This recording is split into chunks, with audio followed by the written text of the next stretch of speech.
Welcome everybody to another episode of the Haunted Vermont podcast. My name is Paul Doski, like always, and here we have the lovely lady behind the Ghost City Ghostwalk and author known as Thea Lewis. Thea, welcome aboard and thank you for joining.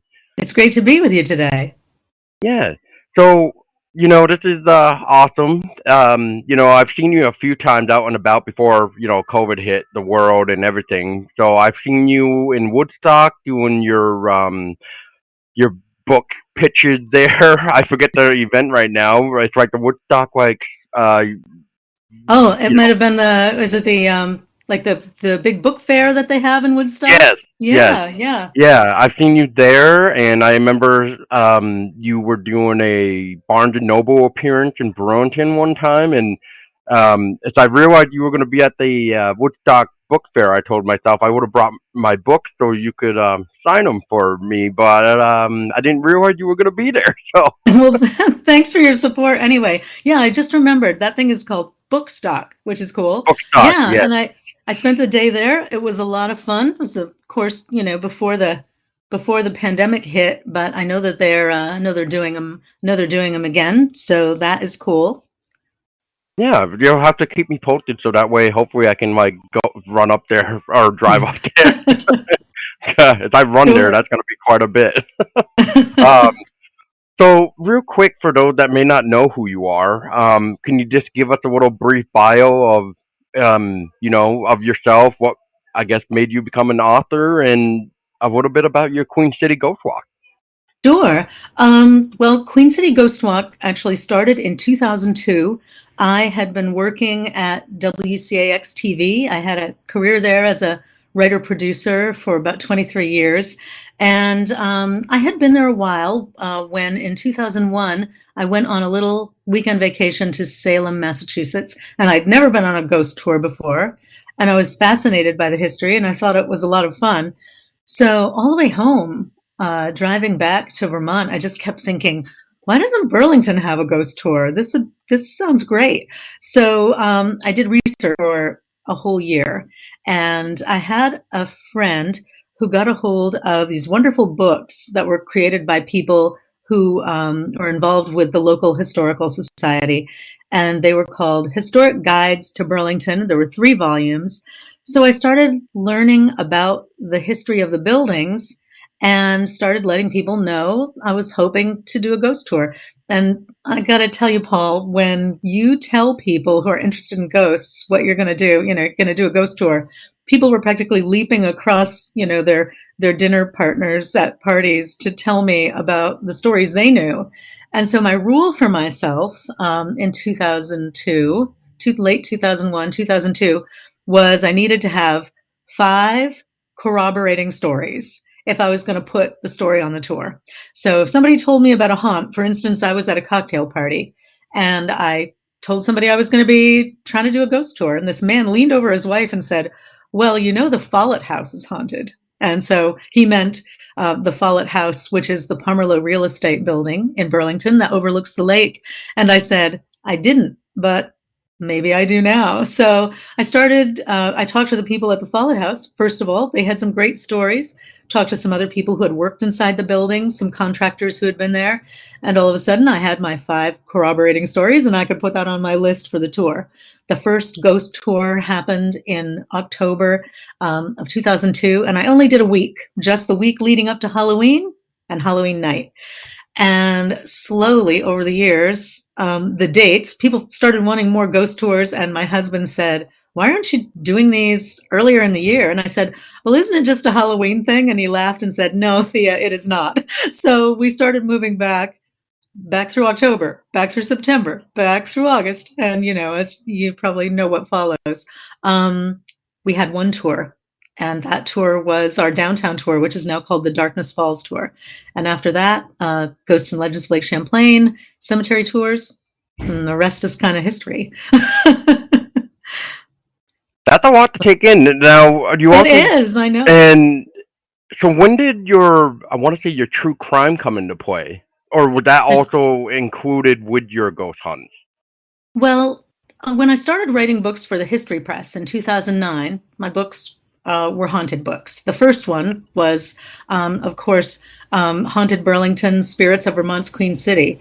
And a lot of people will say, they'll say, could you tell me, I need to know how to get a publisher. And I'm no help at all, because I was sitting at my desk at work one day and opened up my personal email on my coffee break, and I had a message from a managing editor saying, we don't have a Haunted Burlington book in our list of books, and we'd like to know if you'd like to write one.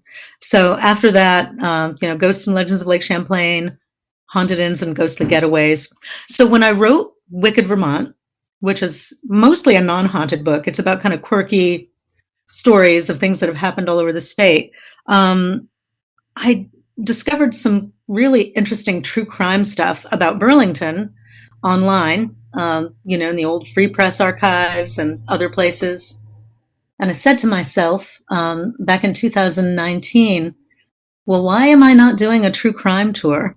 And so the first tours were bus tours. But of course, during a pandemic, you can't do a bus tour. So we had no walks in 2020. And last year, I said to my husband, I don't think I need to do a bus tour, because there are enough places I can walk to in downtown Burlington where I can develop a true crime tour. And so that's what we did last fall. And except for a couple of nights, we were sold out all through our season. So true crime, as you know, Paul, is huge right now, and it all worked out. Well, you know what they always say. What's the saying? It's kind of like the whole Netflix and chill, but now it's like serial killer documentaries and chill or something like that. Serial killer, yeah. Yeah. I It's saw a popping up meme. everywhere. I saw a meme the other day. It was somebody who was talking about, how they relax, and how they relax was, like a bag of chips and watching, binge watching some true crime shows. Yeah, it's almost like that meme where they say if you can fall asleep after watching a horror movie or something, then you need to you're not normal or something like that. I forget how they worded the ending, but it's like if you can fall asleep just fine after watching a horror movie, you're not normal, basically. Oh, yeah. Well, I don't know. There's definitely plenty of stuff that keeps me up at night. So, I believe yeah, it. I believe it. yeah. So you just mentioned your haunted Burlington, Spirits of Vermont, Queen City. I almost screwed up the title right there again. I don't know what I was trying to say there, but Queen City or something, I don't know. I know that's the thing, but I don't know what my brain was just thinking. But anyway, real quick there, what are some two stories out of that one that you could throw at the listener, so that way it might intrigue them to maybe possibly check out more of this, and besides your other book too, which we'll go into, but um from what you can recall, what are maybe two stories that you would like to share about it? Well, it's easier for me to recall off the top of my head some of the stories from Haunted Burlington, because many of them are still on my Burlington tours. I get into trouble sometimes if I try to take a popular story off the tour. There's one story that we were doing a while ago about American flatbread and the ghost there, Ooh. and I moved it out of the rotation for a while, and a woman wrote me an email and said, I can't believe you would take that story off your tour. My relatives are coming from Idaho, and I've promised them that story. So, but a couple of the stories I really love in the book Haunted Burlington. Well, first of all, because you do what you do, you know that the internet is saturated with stories about H.H. Holmes, America's first serial killer.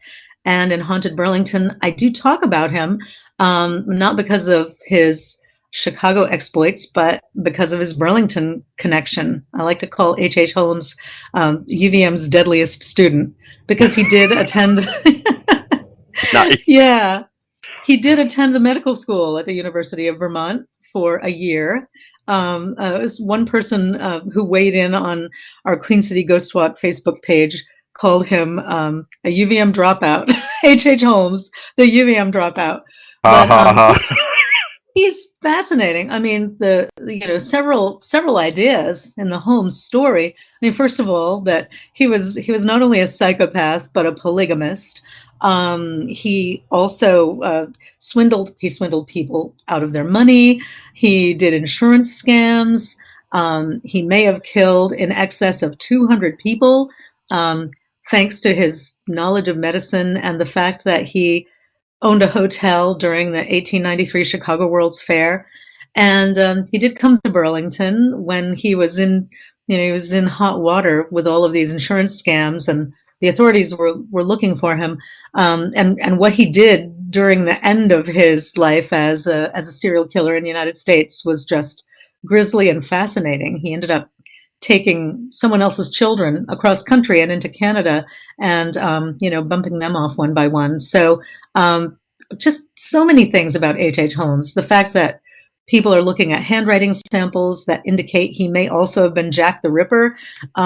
There's just Oh, I remember hearing that. Yeah, yeah, there's a deep, deep well of information when you start talking about H. Holmes, and there are a lot of great H. Holmes books. One that's an award-winning book is that book Devil in the White City, great book. and then there's another. I had it here somewhere. It's called Depraved. I can't remember the author's name, but that's also a fine H. Holmes book. Another story I love, which is in Haunted. I talk about him in Haunted Burlington, and I think talk about him in Ghosts and Legends of Lake Champlain. Is a story of the Hermit of Champlain, and that is a guy who used to live in a very old building on Burlington's waterfront. His name was Isaac Nye. He was a merchant. He had a shop in town. He moved his business to the edge of the waterfront, and he sold things to folks in the neighborhood, the Battery Street neighborhood, and in town. Battery Street used to be called Water Street back in the day.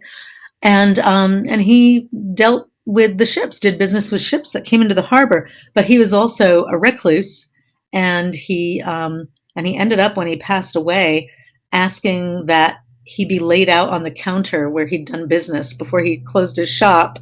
And his shop had been, because he was such a recluse, his shop was closed for many years.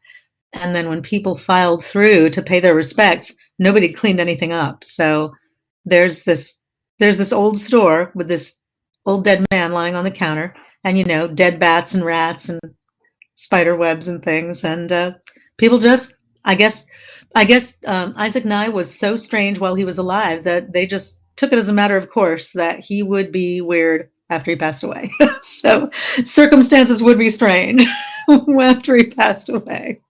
That Yeah. is true. Yeah, that's interesting. Yeah, and go back to H. Holmes for a minute. So, is it safe to say that we're technically the one to blame for the medical warnings, sort of?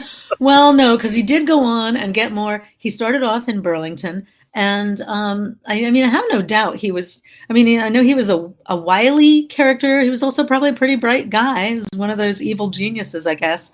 But he started off in Burlington. He said that the medical school was too small to suit his needs.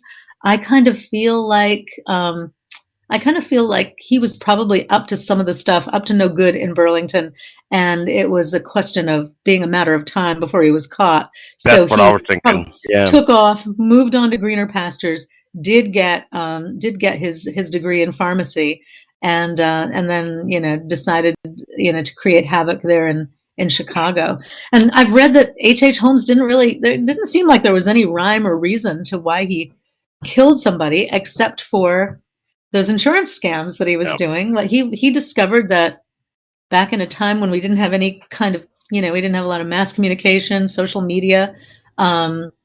H. Holmes would take out an insurance policy on a fictitious person and then later on provide a body that corresponded to the description that he had given and collect the money. I mean, what a crazy scheme. That's almost like as bad as grave robbing in a way. Yeah, In a way. yeah, So yeah, yeah. and that's a whole different story A too. whole And different outtake. story. Yeah. Um.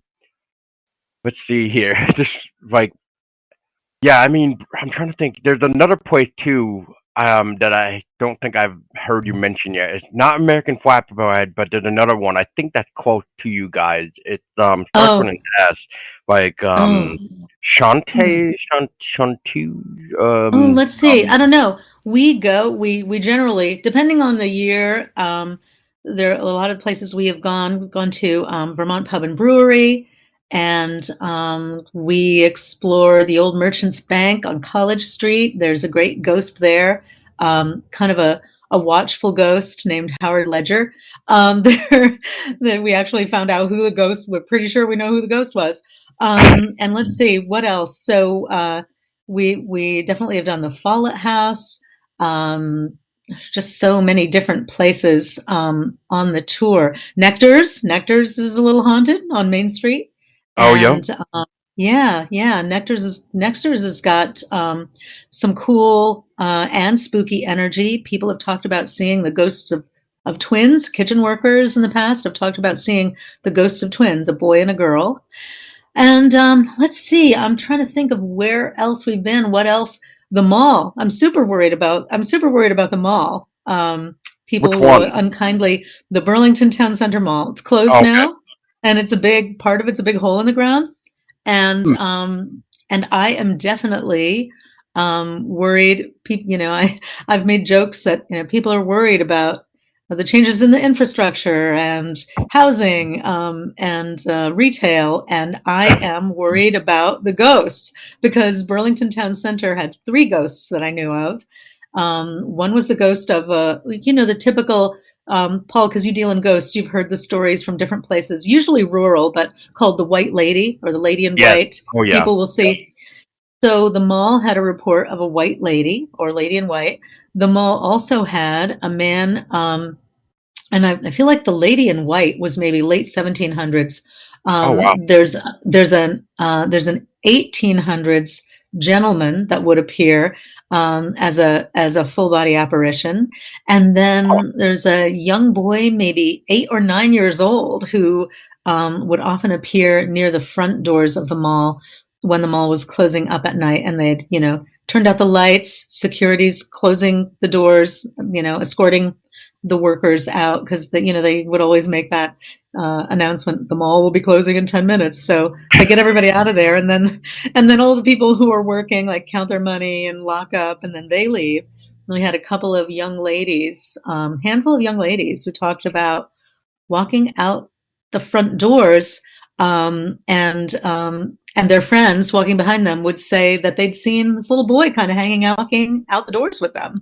A couple of security guards mentioned seeing this kid kind of hanging around, and he didn't look like he's like knee-length pants and a little cap. Didn't look like kids dressed today. So it's a fascinating thing to me. I always know that, or I always hear that any kind of construction upheaval, changing of a place, unsettles the spirits that are inside. So I'm wondering what it's going to be like when they build whatever they're building.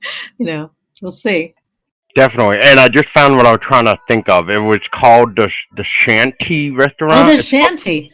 Yeah, Yeah. the shanty is the one that's connected with, and I'm sorry, I can't believe I didn't say the shanty. It's Isaac Nye at the shanty on the shore, and the folks inside the shanty have talked about being upstairs in the kind of lounge, relaxing portion upstairs.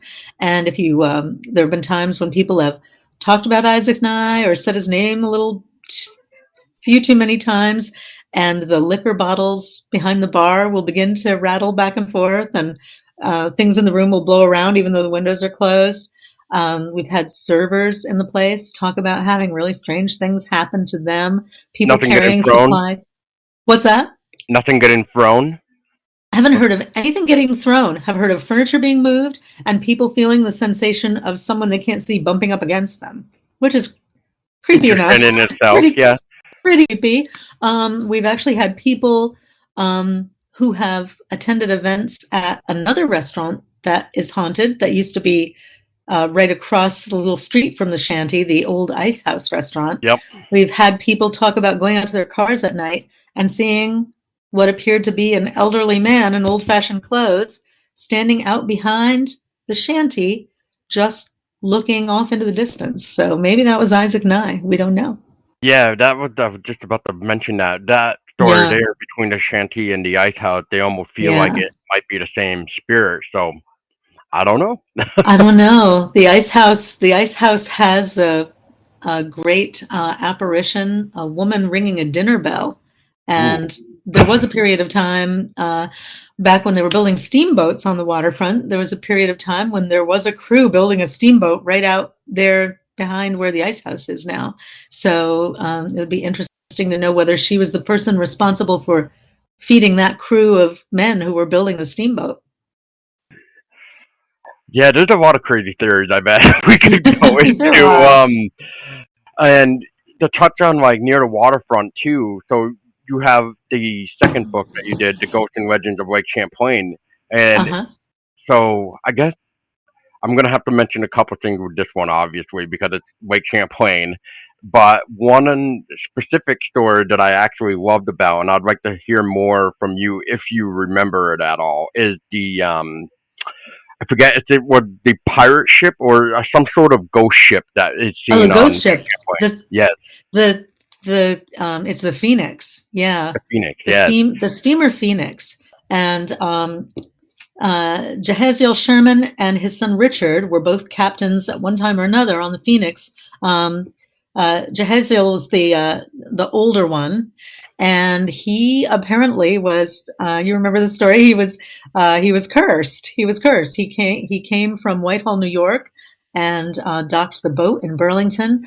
They were getting ready to leave and go up to Saint Jean. They're going to head up to Canada, and what happened was this woman came with one of the mates, and the mate said that he had tried to figure out what it was. She didn't speak terribly good English, but she needed to get to Canada, and she didn't have the fare, and so Sherman sent her away. And later on, he's walking across the deck of his ship, and there she is, lying there sleeping. It was about midnight, and so they get to the shoals, Colchester Shoals, and after he discovers her, he tells a couple of mates to put her in a lifeboat and take her off and drop her off on shore. And the mates are astounded, right? I mean, come on, this little old woman in the middle of the night. And she stands up in the lifeboat and points at Sherman and says, "You will burn and you will die." And he doesn't believe. He's like, "Yeah, this is a crazy, crazy thing." But he did get sick. And so his son ended up having to captain the ship. Uh, and when he was in charge of the boat that his father was customarily the captain of, Richard Sherman had a huge fire out at the same place, Colchester Shoal. And so we've got a shipwreck down in the bottom of Lake Champlain now, the Phoenix. And interestingly enough, the father went on to have another boat. He left the Lake Champlain Transportation Company, began transporting goods across the lake with another boat, and that boat was called the Water Witch. And I What love a the Water what a Witch because I think what a great connection to this woman who created so much havoc in his life. But yeah. it's a Eh, fun story. oh yeah. Yeah, definitely, Yeah, I definitely a fun remember that story. one intrigued me because you always hear about these ghost ships, and then like it just you never would think that something like that would be around this area. You would always think it would be like the North Pacific or the Gulf of Mhm. Mexico or the other one that is brain farted in my name, brain farted in my head right now. But you would think it would just be that. It's kind of like the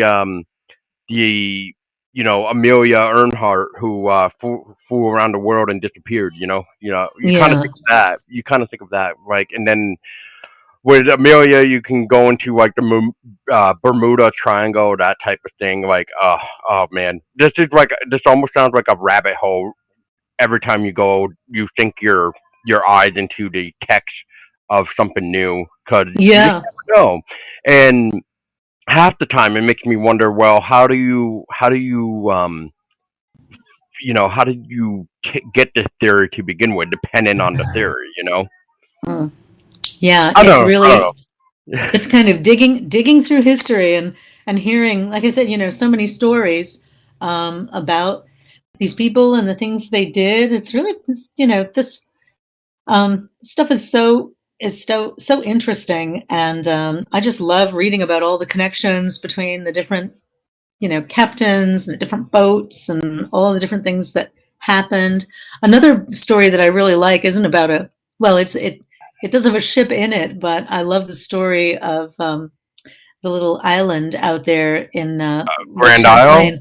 I think No, the little Rock Dunder. Rock Under. Rock Dunder.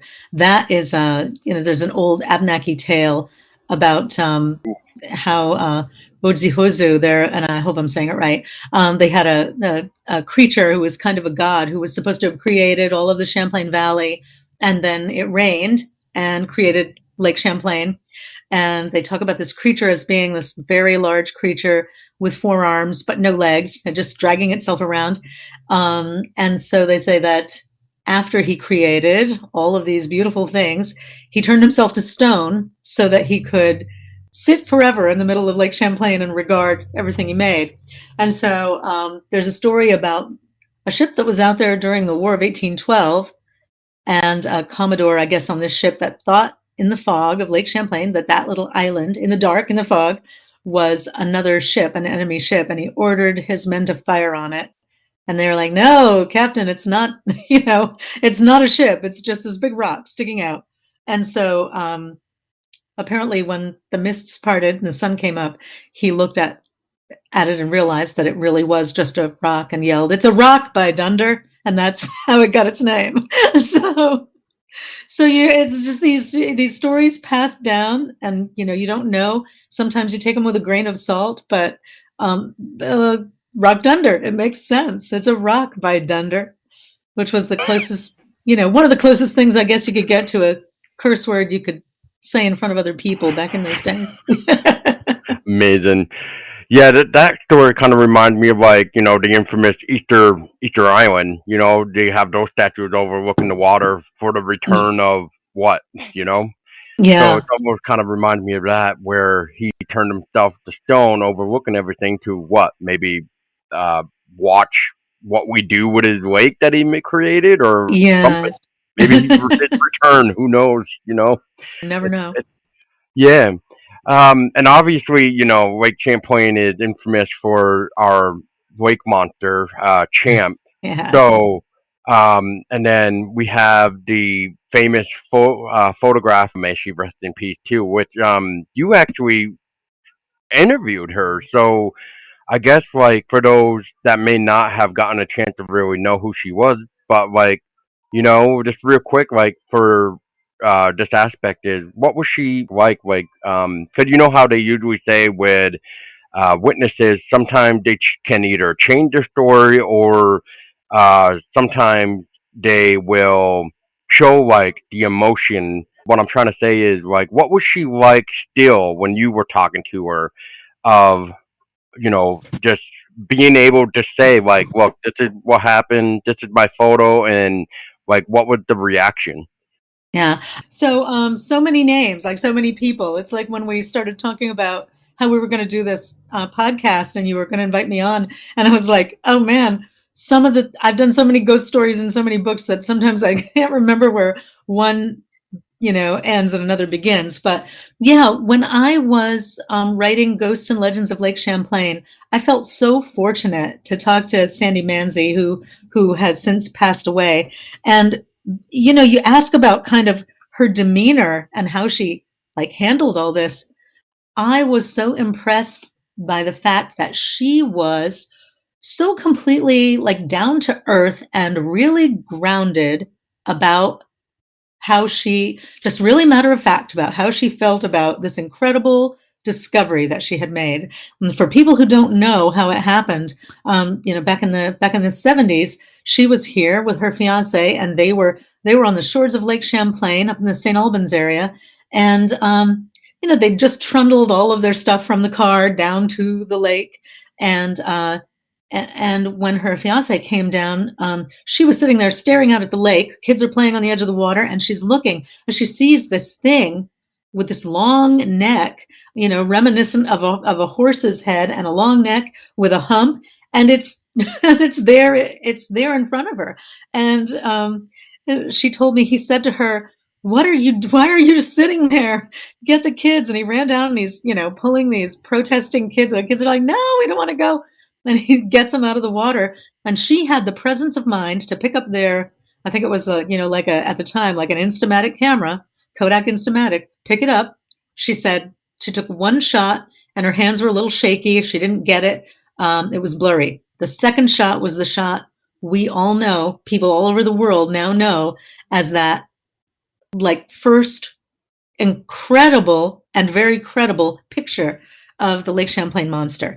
And it was so exciting to me to talk to her, and so grounding to me to realize that here's this person who made this huge discovery. And what did she do? She looks at it and she says, she goes and she has a bunch of pictures developed and she looks at it and she's like, nobody's ever going to believe this. And she puts it in the back of a photo album. And then she and her fiance get married. And, and it's in the back of the album. And then when she came back to Vermont, she's talking to some folks at work, and somebody said they were going to Scotland and they couldn't wait to see that Loch Ness monster. And she just chuckled and said, oh, you don't have to go that far to see something like that. And everybody's, asking her, what do you mean? And so she brought the picture in. People are totally flabbergasted. Now, what I like to make a point about is this was during a time when people at home weren't using Photoshop to change their photos. We didn't have telephones that would let us edit our photos.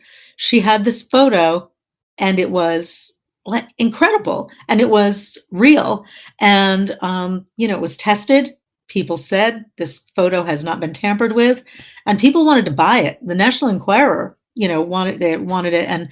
And she just said at the time, these people knocking at her door, she thought that there was a better purpose for this photo, than it's just like, I could make some money, but what, it's history, really. It's an artifact of our natural history. And so she did end up right around the time I interviewed her. She had she'd basically turned the picture over to Echo in Burlington. And so now anytime that picture is used without being pirated, Echo is gonna they've got the copyright and they're the ones that are going to benefit. And because the work they do involves, maintaining Lake Champlain and educating people about the lake, I think that is the best thing she ever could have done. And and funny side story, interesting coincidence. During the first part of the pandemic, I got a call from folks at the network, the CW, and they were the production team from Mysteries Decoded, and they came to Burlington to do an episode about Champ. And because of my book, Ghosts and Legends of Lake Champlain, they asked me to come and be a part of it. And that's actually, after all this time, I think it was midsummer 2020 that they came. So a couple of years later, this episode is going to air on August 10th. So we'll see how much of me ends up on the cutting room floor. But it was fun, so much fun to do. And, so challenging, during a pandemic, so challenging, but they kept the cameras rolling. It was fun. And great to educate people further about, P.T. Barnum he had a reward out for Champ. He wanted to get a hold of that monster and preserve it, Yep. But thanks to the legislatures on both sides of Lake Champlain, that cannot happen. Champ is protected. Yeah, on both sides of the lake. Yeah, it's amazing. Mm-hmm. And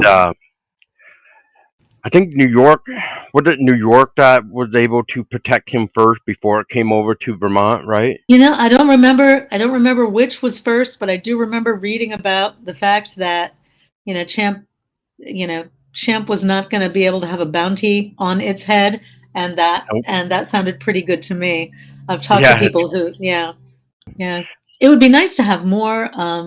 It'd be nice to have more photographic evidence. I think the last time I heard of anything that I found really credible was a young man who was walking along the sort of inlet at Oakledge Park early in the morning, and he didn't have a lot of battery left on his camera, but he saw something that looked like Champ, and he took some video that was posted on YouTube, got millions of hits, and I think that people might be able to find it in the archives of oh my gosh, what's the site? It's a cryptozoology. I can't. Oh gosh, Cryptomundo. So there's a site called Cryptomundo, and it might be in their archives. This video that they were Is smart that like enough a to. minute long video? I Is think that? it's a minute long. I think it is, I and think I. all the local Yeah. news stations. It was on the local news stations, and then it was on YouTube. YouTube was 2006, still pretty young. Yeah, Yeah, I think I know exactly which video you're talking about. Yeah, I tried watching that and I was just like, man, I can't seem to figure out what that is because it can't yeah, be a fish with the way the waves are moving with everything that's going on. Like, I don't yeah. know. It just boggled my brain of what It this it, it is. made me laugh. It made me laugh so hard because people are like, "It's a moose." I'm like, "It's not a A moose. moose? It's not. It is definitely not shaped like a moose."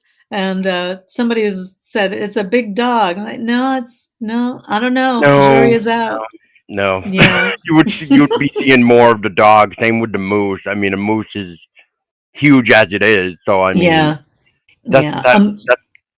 that. Real quick, that's almost like the people saying from the Finding Bigfoot show there, where we had the infamous big mother Bigfoot in the picture there from Frank's apple tree farm or apple farm, and they were trying to say that that was an owl. Oh, that's funny. Yeah, Yeah, and it's just like yeah. there's so many things wrong with that statement because um, because if you really look at the picture of the screenshot that Frank took on his little apple farm, you can clearly tell like these tiny little hands are grabbing on the left arm of this creature. Because whether it be Bigfoot or not, I'm just gonna say creature just for the sake of it. But yeah, Yeah, it looks like little arms are like hanging onto the arm, like just little fingers, and it's just like is that if that's supposed to be an owl, please explain to me then what these little arms are that are grabbing yeah. on the left side of the bigger Too creature's many arm. Too many Yes, mysteries, so many mysteries, and people have to keep an open mind. That people ask me all the time, like, "Do you believe in ghosts?" And I said, "I wouldn't be doing what I do for a living if I did not believe in ghosts." And I said, "But I'll tell you what, I will leave open.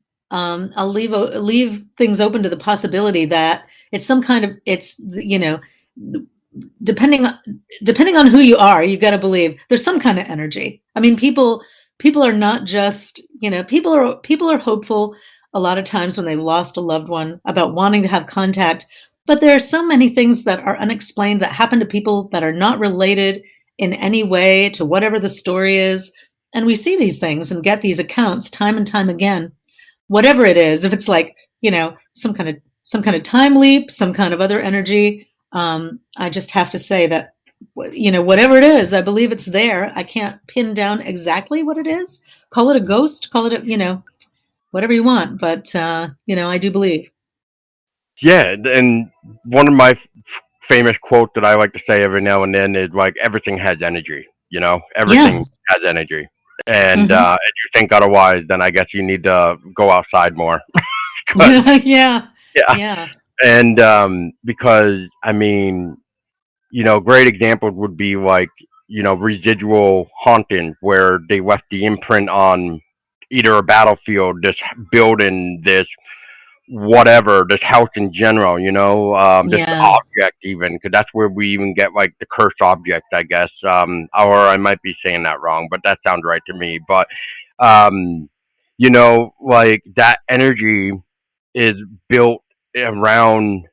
I'm gonna say these walls in a way, even though I don't know what would be the technical term of saying that for being outside because well, let's just say for the example here, like the Civil War, the bloodiest war ever.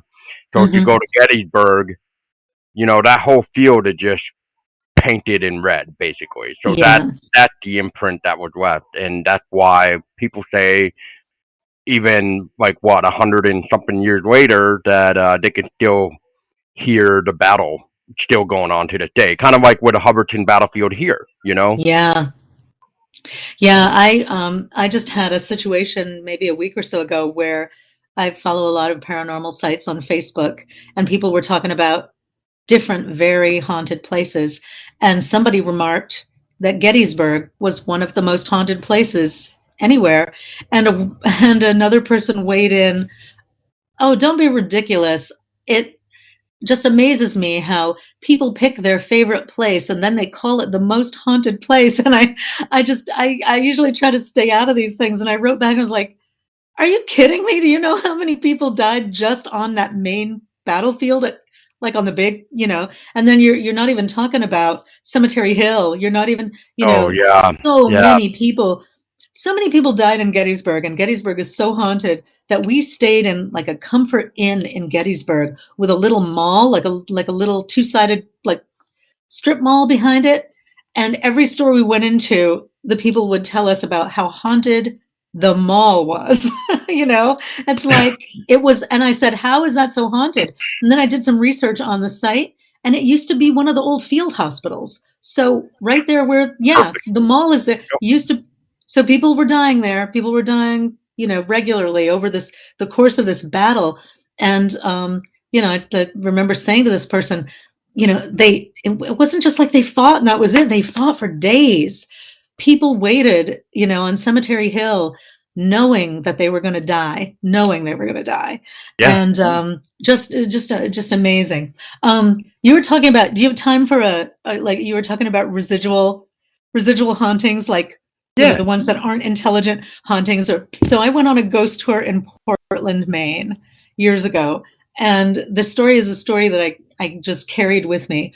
I don't know if you know, a ton of the city back in the 1800s in Portland was destroyed by a horrific fire, just terrible fire, and took down a bunch of buildings, changed the landscape of the town. So the Okay, yeah, guide, yeah. That sounds yeah, familiar. so our guide told us that he had learned about this guy who had moved to Portland from somewhere down south. And he'd got a job in the city, he'd got a little apartment, and his apartment was in one of the buildings that had escaped the fire. It had been damaged, it had escaped the fire, but it was close to the area that had been destroyed. So the guy, he's in this little apartment and he'd go to work. He didn't really know anybody, so he'd go home, he'd make some supper, he'd watch some sports on TV, and then he'd take a shower and he'd go to bed. And he said the first several nights were fine. And then after he was getting used to the place, he goes to bed and he rolls over, and this woman comes through the wall of his bedroom, her arms outstretched.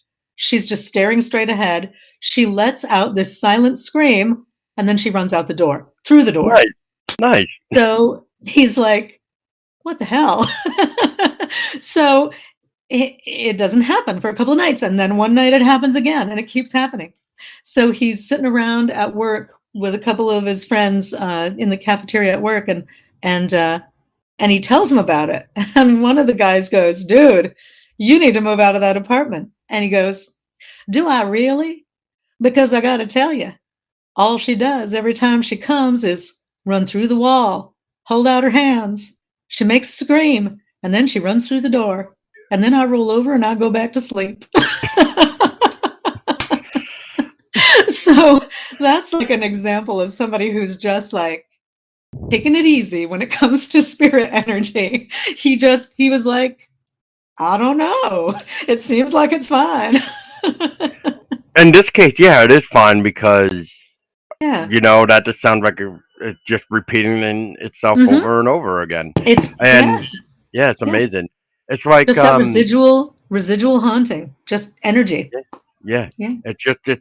whatever she was doing. Like I'm trying to think. Like so, she had her arms stretched out before she screamed and then ran away. That's So interesting. I'm thinking that what she was doing was like, I'm imagining, because I'm a writer, Right, I was like, right. what would she be doing? Well, okay, so this building was renovated, probably reconfigured. She may have lived in an apartment that was wherever she's coming from and Hmm. part of that apartment. And so she's running, probably saying, like fire, fire, or come with me, like getting her kids or getting, whoever's in the house, come with me, and she holds out her arms and she screams, whatever she screams, and then she's out the door, it's like, we've all got to go. We're leaving. It's Yeah. fire. We're going to burn.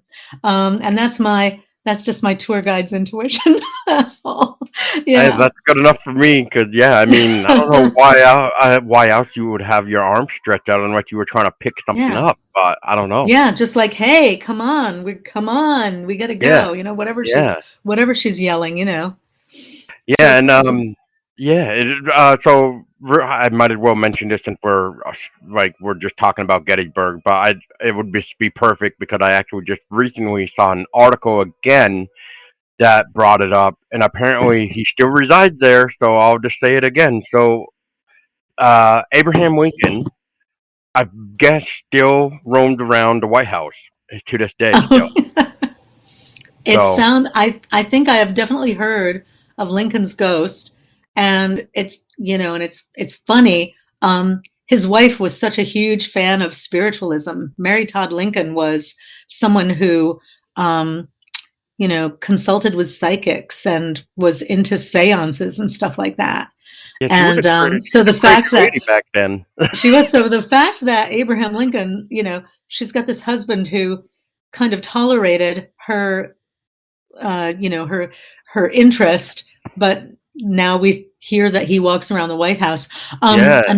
Yeah, A cool thing about Mary Todd Lincoln, I love that she was actually one of the people back then who hired someone to build her one of those caskets that had a coffin alarm. And people were oh, so afraid of being buried being alive. Yeah. being buried alive. Yeah, so she was one of the people who was like, "Yeah, sign me up. I need a bell outside my coffin so that if I'm not really dead, I can ring the bell and somebody can come and dig me up." So that was, yeah, she was fascinating, and she's one of those people who people talked a lot about her being, kind of dippy, and she had a lot of needs, but a lot of times people who are sensitive to spirit energy seem quirky to other people. So, yeah. Well, I'll touch on that buried alive thing. That's like our story here in Vermont for New Haven with Tiffany Clark Smith's grave. Yeah. Which Yeah, his have you grave. ever seen it in person? We have gone to see the grave, and it's just so it's just so creepy to me because I am a person who is super claustrophobic. I can't even imagine making that kind of like, advance accommodation for myself. But with the little window, the window's kind of, if you've seen it, the window's kind of like mossy and gross on the inside. But yeah, I mean, I think it's amazing the lengths people will go to. I mean, the way I look at or try to look at, death and dying now that I'm older is that it's a natural process. It's not something to be afraid of, but I might think differently if I wasn't dead and somebody had decided to, I was like, oh, this isn't good because as a claustrophobic, that would not be a good situation for me. Well, I remember. This must be like 10 years or so now, but I remember you used to be able to look down into the window before Yeah, the moss and all the condensation and yeah, stuff took over because unfortunately nobody thought to put in like a way to to make it the glass not get yeah. ruined and fog up and everything else. So yeah, but I remember one of the stories where you could look down the window and possibly see the body of Tiffany Clark Smith and stuff. Oh So and you could man. see like his tools, I think, were in his hands, and something about a chair, I think. Like, so it's because I know he said he wanted to have furniture and tools down there with him, so that way he could break the glass and yell out for help. But Yeah. then, they also said he had a bell outside so that he could ring it too. Yeah. That's a lot of planning. That is a lot of possible afterlife or possible after burial planning. So It really yeah. is. Like, who Yeah. really went that far to go? Okay, I want this. Like, while we're at it, maybe just get a fridge down there too. Yeah. Just, I think I have to say to somebody, if you think I'm dead, there's going to be a period of time when you are forbidden from burying me. Just if you think I'm dead, hold me over a little bit. I don't want to be, like I down think there that's with a what he bell said. and a chair and a candle or whatever. Yeah, and I think Yeah. that's what he said too. He said, before you bury me, like make sure to leave me um laying on a stretcher or whatever however he worded it for like a couple days to make sure he just doesn't randomly wake up before being put in the ground. I think that was his other way Right. of doing it.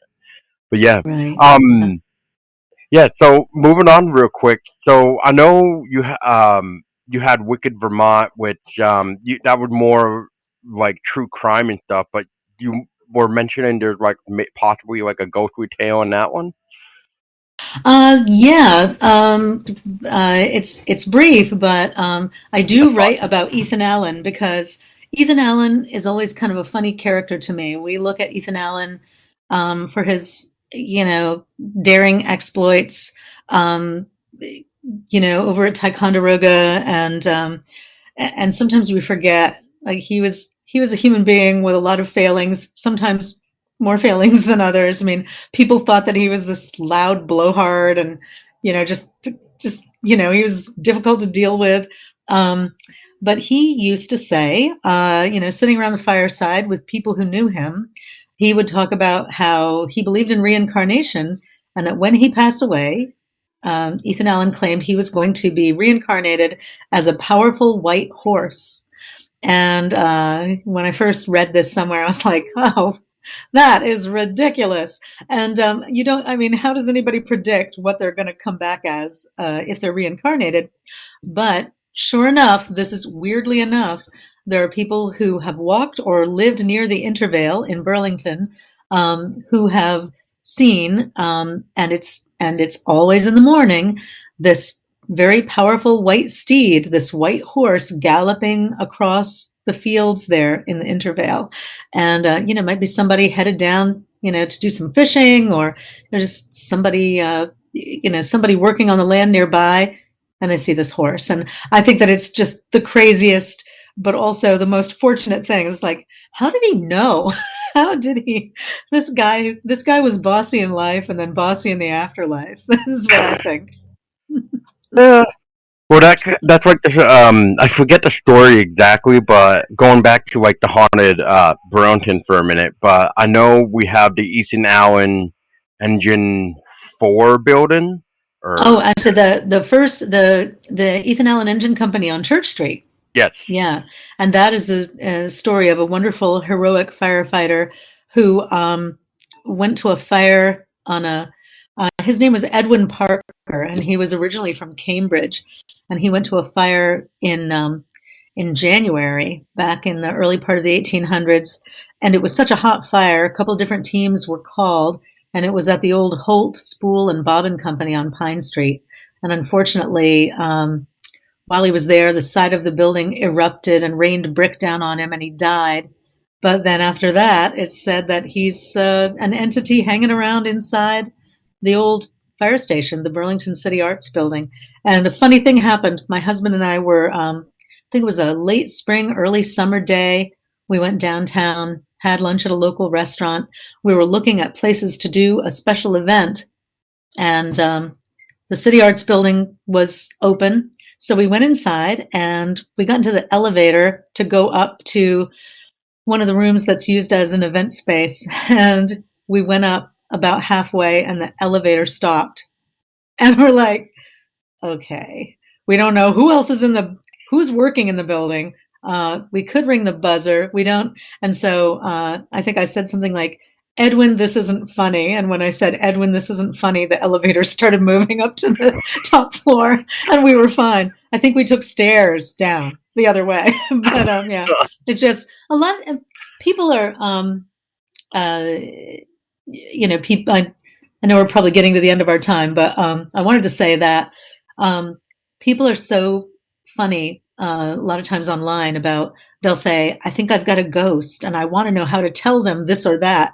And I say, just tell them, you oh, know, because yeah, because if you believe a ghost has crossed over, and this ghost was a person before they crossed over, then how do you think you're going to communicate with them best if they're there and they've crossed over? My daughter is very sensitive to spirit energy, and she will just come right out and say, now stop that. That's, I don't like it. You need to stop it. And when she does, she's a school teacher and she can be very stern. So when she says stop, they usually stop. That's good. That's good. Uh, Yeah. but yeah, I always loved that building, the East and Allen old fireplace. It's a That's great, yeah, wonderful that we still have it. And when I walk on Church Street, even though it's big glass windows now, I love to imagine it the way it was and imagine that there's a fire and this team of horses comes speeding out onto Church Street and, just racing to wherever it has to go. And the big bell up on top of the building, ringing the bell so that all the volunteer firefighters can come and get in their, get in the wagon, get in their clothes and go off and save a building. yeah, and that's why I've always thought about why he still lingers there is because he's waiting for that fire call. He's ready to do a job still, even after all these years. Is Yeah, what I ready assume. ready to do a job or making sure everybody else is doing their job, I think. There's another fire Maybe station what I'm in going. town where Station 1 over on Winooski Avenue, there have been people who told me that an old captain still rings the old bell system when they're going to go to it's computerized now, but they say when they're going to go to a really big fire, they'll know it because the captain rings the old bell. Oh wow, that's Yeah, crazy. That's yeah. crazy. Well, real quick before we do wrap things up, you have a book that came out 2020, almost 2 years ago, which I for some reason didn't even know about. Last that I heard was Wicked Vermont, and I didn't even know that this Lakeview Cemetery of Burlington, Vermont, came out. So that tells you how much I haven't been paying attention to what's really been coming out, I guess. But so I guess what is the Lakeview Cemetery of Burlington, Vermont book? Lakeview Cemetery of Burlington, Vermont was another one of those that the History Press got in touch with me and said, we have this series of historic cemetery books that it's doing really well, and we'd love to know if you'd like to write one for Lakeview Cemetery. And I said yes. And Lakeview Cemetery is such a gem because it's one of the old, what they call a lawn park cemetery. And a lawn park cemetery back in the day would be a cemetery where very scenic, and people would go on a weekend after they'd finished, they'd go on a Sunday after church, they'd pack a picnic lunch, they'd spread a blanket, and then sit with their neighbors and relax and gossip. So a lot of really interesting people are buried at Lakeview Cemetery. So Oliver Otis Howard, who started Howard University, is one of the folks buried there. And I was stunned because I found out he's not from Vermont, but his son was living in Burlington. And so he moved to Burlington. And when he passed away, he was here. And, another famous name from the Civil War. There are just so many. Edwin Parker, who I just talked about, the heroic firefighter, he's not buried at Lakeview Cemetery, but a gentleman he worked for when he wasn't fighting fires, Socrates Beach, who owned a cookie and cracker company in town, cracker manufacturing company. He is buried in Lakeview Cemetery, and his story is wonderful too. He, for some reason, did not go off. I don't know whether he had some kind of ailment or what it was. He didn't go off to fight in the Civil War, but he made sure that when troops left Burlington, they left with cookies and crackers and cakes, food for the journey. And he was also very kind, Socrates Beach, to the children of Burlington. In Burlington's South End, there used to be a place called the Home for Destitute Children. And in Burlington, in the late 1800s, mid to late 1800s, there was a place called Gray's Carriage Manufacturing Company, and then we had Socrates Beach's company, and so they would put their heads together, pool their resources, And Gray's had not just carriages, but these big sleighs that would hold 12 or 15 children. They would pile these children from this orphanage into a sleigh and wrap them all up in blankets right around the holiday time. And Socrates Beach would fill the sleighs with cookies and cakes, and these kids would get to go off on a ride, a snowy sleigh ride around Burlington. So he's a fascinating character too. John J. Flynn, who started the Flynn Theater on Main Street, is also buried at Lakeview Cemetery. And as you probably know, there's a great ghost story attached to the Flynn Theater. Actually, 3 different ghost stories, but the most famous ghost is just called the Flynn Ghost, and he usually appears when people are not being very careful when they're working up high. Is that the same place where the spirit is also said to be? I might be getting the story mixed up with maybe the other one or something, but he like either watches or like to perform with the actors or something. Actually, he watches. A lot of times he'll be watching, but he's not watching, I don't think, to watch the performance. I think he's watching the folks who are working on the show. I know that a friend of mine went up to what's called the cat, or went over the seats to what's called the catwalk.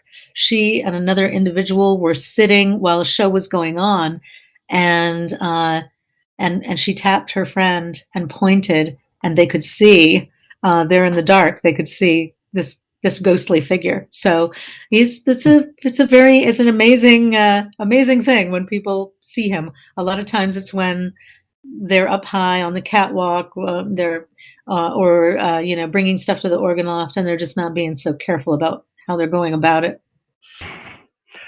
Fair enough. Yeah, it's like we were kind of stating earlier. There's so many stories to remember with names and stuff and everything else. Like, I mean, it's like Emily Bridge. There's 3 stories, 4 stories, or something like that. It's just like it's really way too hard to remember everything. It really is. Can't remember them all. Can't remember them all. No. But all right, before we wrap things up real quick, I guess for the final segment here is so what is the plans for your Queen City Ghostwalk for either this year or how can people really keep up to date with everything that's going on with you and the Queen City Ghostwalk and stuff, whatever you'd like to plug. Sure. Okay. Well, as I mentioned, I started off with one tour, and then things kind of grew. This year, what our plans are to keep doing our Darkness Falls tour downtown. We're going to have some Friday night Darkness Falls tours in August, and then we'll be doing Ghosts and Legends of Lake Champlain and our downtown tour Friday and Saturday starting in September, and that'll go for a couple of months. We're also going to be doing on Thursday nights our true crime tours, and then on Friday and Saturday nights in October, we have some tours for kids at Lakeview Cemetery. So in addition to our regular Sunday Lakeview Cemetery tours on Friday and Saturday nights, we're going to be having some early evening tours, kind of fun, just scary enough, hopefully, just spooky enough, but kids will get a chance to do some dowsing there in the cemetery and maybe see if they can communicate with the spirits a little bit with some pendulum dowsing. And we're going to make sure that we've got a nice, safe cemetery walk for them. The kids are all going to be given glow stick necklaces so we can keep track of all of them. It's going to be a lot of fun. So that's basically what's going on. We're hoping to do Rocky Horror Picture Show again this year, and maybe a little surprise about who we'll be partnering with to do that. And that's once we do Rocky Horror Picture Show. We've got only a couple of days left of the season. Halloween's on a Monday night, but people shouldn't let that scare them away. If you're in a place where you don't have trick-or-treaters or you prefer not to have trick-or-treaters, you can always come on a ghost walk Monday night, the 31st of October. We might as well do that because I think last year we only had like 1 or 2 trick-or-treaters, which is weird. Well, so yeah, if people want to find out about tickets, they can go to 7daystickets.com, or they can go to our website, queencityghostwalk.com, and learn more about us, and then click right through to make a purchase. There you go. And yeah. Also, I'm assuming like all the links for your books as well is on Go Queen City Ghostwalk as well, right? Yeah, absolutely. And my books are available on Amazon, but I love all our local independent booksellers. People can also get books at Yankee Bookshop and Phoenix Books, and Crow, I know, carries some of my books. And so before you hit Amazon, if you have a independent bookseller that you like to frequent, absolutely check with them. And if they don't carry my books, then you can ask them, yeah, please carry those books. Well, there you go. Well, see, it's been a pleasure, and I'm glad that we were able to make this happen. And I look forward to hopefully meeting you in the future, whether it be a ghost tour or maybe a book signing or something. That would be So, awesome. yeah. And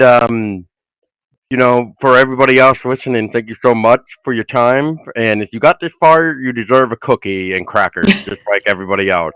But until next time, make sure to keep your eyes open because you just never know if a apparition will appear in front of you.